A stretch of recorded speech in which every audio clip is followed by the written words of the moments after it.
To wear a suit during this, but it's really hot, and I figured, nah.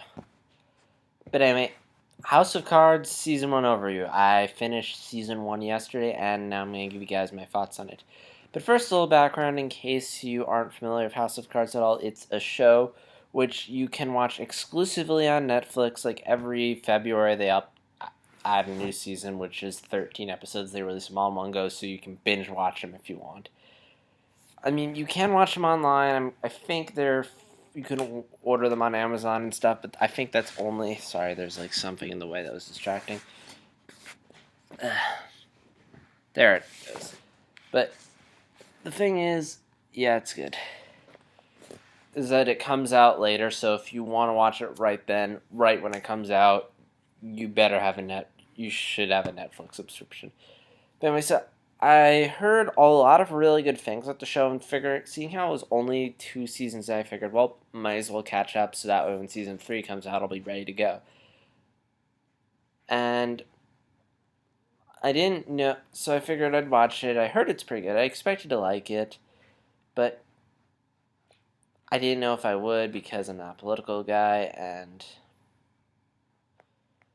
because this is a show about politics. It's adapted from the House of Cards mini-series that aired in Britain, but it was about the British government, so it's adapting it to the American government.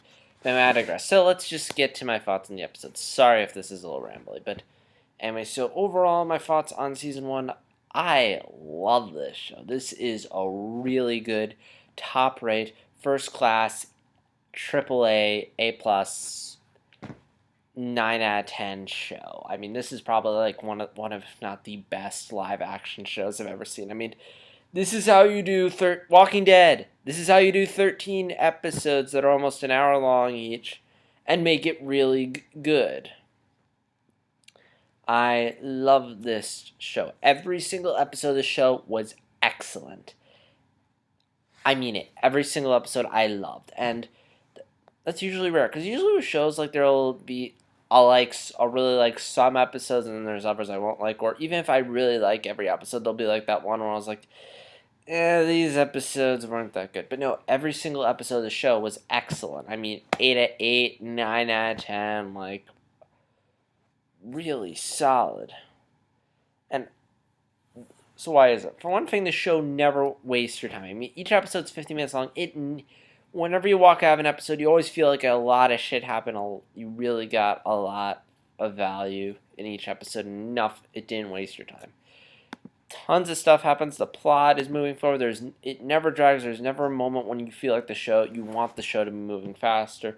Something Season 2 of Walking Dead had a major problem with. There was little to no filler in the show. There was only one episode that would kind of be filler, and that's the episode where Frank Underwood goes to his college reunion. It's kind of filler because there isn't really that much to advance Frank's story. I mean, there is some advancement of the main plot, but it's out of all the episodes, that's the one where there's the least amount of moving the plot forward. It feels like a filler episode, but I'm okay with it because it's really good. It's like Avatar: The Last Airbender. Yes, are there a bunch of episodes in Avatar: The Last Airbender that are basically filler that really don't do much to advance the plot? Yes, but I love the show because those filler episodes are really good. So even when it's wasting your time, it's still really entertaining. And also that filler adds something to the show, and it's the same thing in that episode.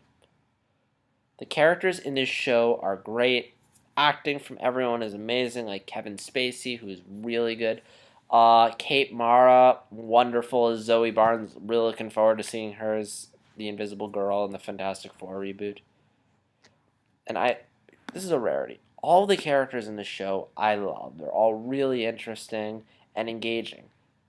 And what's interesting about that is because with some shows like Walking Dead and Breaking Bad, I'm not in love with every single character. There are some I really like, and then there are those I don't really care for. But this show, I love every single character, really good. Even the ones that I think are a little not as good as the others are still really good. They're all interesting, engaging. There's no point when a character will show up and I'll be like, oh, this character. It's like, wow. Love every character.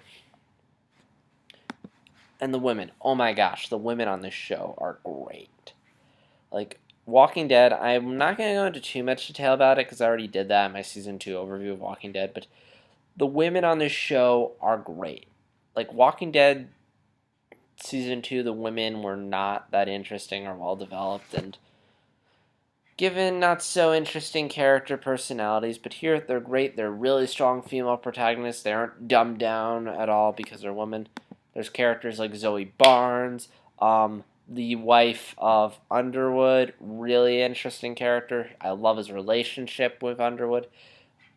Same thing goes for Russo and his wife. Really like her and her relationship.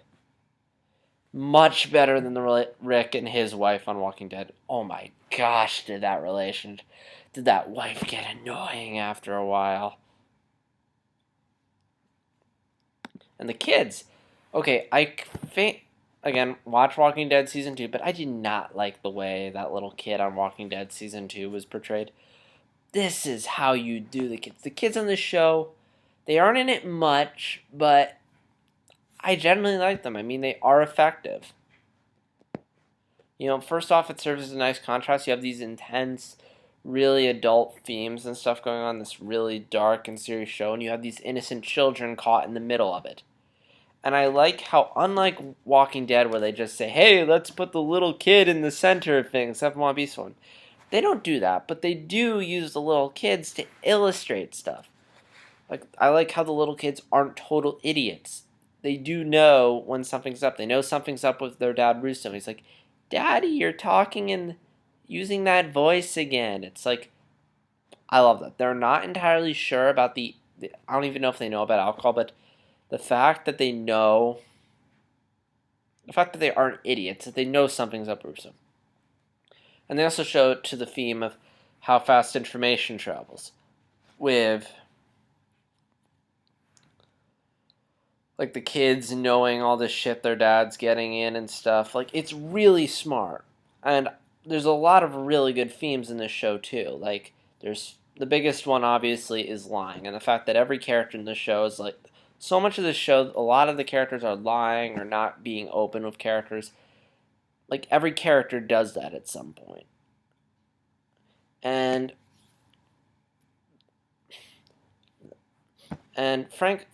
Francis Underwood, or Frank Underwood, I forget which one it is, but he does a lot of breaking the fourth wall. Like, he'll talk to the audience, like in Ferris Bueller's Day Off. And at first it's like, why are they doing that? And then I realized it. Because he is constantly talking. He's always holding back from something. He always has these true intentions. He always is lying to someone. And for as smart as we always know he's hiding something. There's something he's not telling them. And this is a way of letting him know what he really thinks, what he's holding back. And like, I feel like we the audience are the only characters he's being honest with. Although it would be cool if it turns out he's holding something back from us, but you need some way to show what's really going on. What's his real game? What does he really think of people? And this is a great way to do it. And it also is a really smart way to show just how much bullshitting there is in politics. And there's some other themes too, like the power of the press, stuff like that. It's really good, really smart, great writing. And when season 1 ended, I was like, wow, that was a really solid season. And I really would not mind just going right to season 2. Unlike end of Walking Dead season 2, where I liked it, but I was kind of tired of the show and needed a break. This, I could go right to next season. I love this show. It deserves all the critical praise it's gotten, all the Emmy wins and nominations. Fucking deserved it.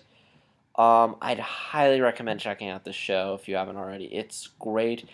As someone who really isn't that much into politics and mostly just follows film news and stuff, the fact that this show made me give a shit about politics, that a show about politics, and I was fucking engaged, and I love it. It's my favorite show, one of my favorite shows now. This show is doing something right if it's making me give a shit about something I normally don't give a shit about. And yeah, I said I don't give a shit about politics. And I follow the news, but I'm not really that big of a... I don't have that many political views. So the fact that this show is getting me invested in like this show that's very political is incredible. And yeah. And I just want to do this now because I'm starting season 3 of Walking Dead tonight, and I just want to get my thoughts on season 1 of House of Cards out there before I go into Walking Dead. And yeah, that's pretty much it. Oh yeah, by the way, E3's tomorrow. If they show any footage of Star Wars Battlefront or any games Star Wars related, I'm going to talk about them. So be sure to stay tuned for that. And yeah. So if you have any comments about House of Cards, please leave them in the comments below. Like, dislike, subscribe, as always. And this is JStars360, signing out.